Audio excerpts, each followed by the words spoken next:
Hey, this is Tim Squires coming at you from one of my favorite places, back porch. We can hear the birds singing and feel the nice breeze and everything. And I had a subject I wanted to talk to you about in Discover the Kingdom, and that's the subject is about the church's preoccupation with eschatology. I'm probably not going to title it that because it's kind of long. Probably something more like let's concentrate on the here and now. We have some friends that talk to us a lot about the end times and what it's supposed to look like, and people's ideas and dreams about what the end times are supposed to be. And there's a couple of things that I think that they should keep in mind. And one of them is, of course, the words of Jesus Christ when he said, "No man knows the time or the season. No man knows the time or the day." And he also said, Jesus said, that Jesus is coming back is going to be like a thief in the night. You've probably seen movies and heard songs about the thief in the night, and yet they still pull out their charts and they try to figure things out. And they've been doing this for centuries. In fact, Paul and some of the apostles were so into, they thought that the coming of Jesus was so soon that they talked about it. And if you read through their works without uh, preconceived ideas, you'll see where they've mentioned it, time and time again, where they thought Christ was coming soon. And so far, we're still here.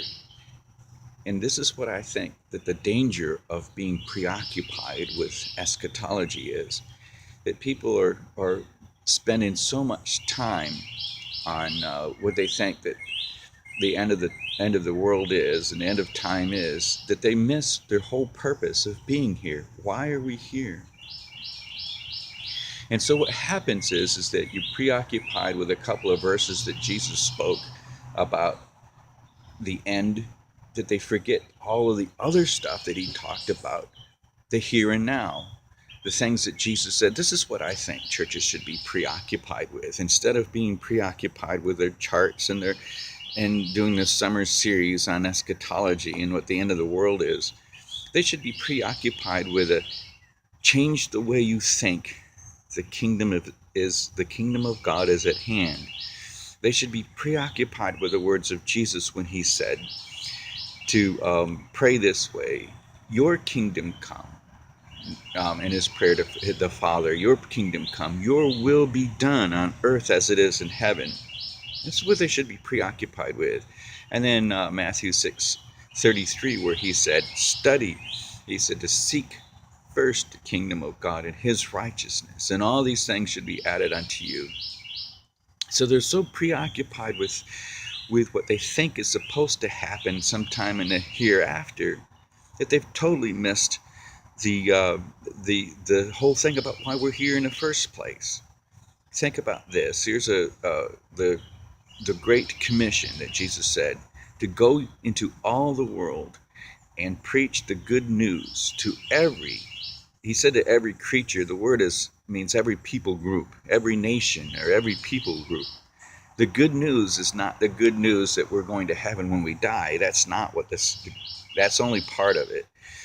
And what's happening is that the church is getting preoccupied with a destination or their destiny, but they're missing completely the assignment. They're missing the assignment. What is the assignment? The assignment is to make this world look like heaven. That's what the word apostle means. A person who is an apostle is one who's sent to change the place that he's sent to look like the place he came from. It has nothing to do with, they talk about the fivefold ministries and establishing churches and all that stuff. And that's the things that the religious communities placed upon what the whole idea of the apostolic. Well, the apostolic is about changing this world to look like heaven. And you can see how far behind we are. All you have to do is pick up a newspaper, watch the news, and you can see how far behind we are. And why is that? It's because the church is so enamored with things that they don't have a clue. What Jesus said, no one knows the time. And Jesus said was like a thief in the night, that no one knows the time of the season. They're so enamored with stuff like that, that they are totally missing what he said to do. And all you have to do is look around and you see how messed up this place is. So instead of, let's do this, how about this? Why don't we, instead of spending so much time in the future, that we spend more time in the present and we try to clean up our mess. It's kind of like, I'm a manager, and at the shop that I manage, I have people who work with me, we'll say. They work with me, and sometimes they don't get the idea of what we're supposed to do in the here and now. So I have to make a list and have them check it off as they do it, because they get to the point where they're excited about going home at the end of the day or picking up the paycheck at the end of the week, that they don't think about what they have to do while they're here at work. And of course, you can see I'm not at work right now, so this is a great day for me. Well, actually, I am at work. I'm at my work. This is what I do. I blog my passion, and I'm passionate about it. I'm passionate about changing this world to look like heaven. And you can't do that if you're stuck in the future. There are some things about the future that you need to think about and concern about. But things that you don't know about the future isn't going to help you any in the present. So this is my thought for today. Let's look around our world today. See what it is in our own lives that we can make look more like heaven, and help other people.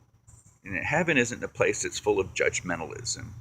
Heaven is not a place that's full of hatred or unkind words, hurting people's feelings for any reason at all. It's a place of total love, acceptance, and forgiveness. We're spending so much time talking about the Bruce Jenners of this world that we forget that Christ died on a cross for all of mankind, not just certain people. I remember growing up, I used to think that he just died on the cross for those who accepted him. I don't know where in the world I got that idea. So thankful that I had a change the way you think moment. And this is what we need. We need a change the way you think moment. We need an encounter with him who loves us more than anything. And then we need to pass that encounter on to this world and stop worrying about the end of times and start being more concerned about where we are right now. So that's my message for today. Let's think about the here and now and not worry so much about the sweet by and by. And let's get our act together. Let's finish the list that was given to us to accomplish now, and then worry about that some other time. Here's a good deal. You remember when the woman who was caught in adultery, and Jesus had told them that he let him who is without sin cast the first stone? Well, how about this? Why don't we concern ourselves with the hereafter after we finish our list?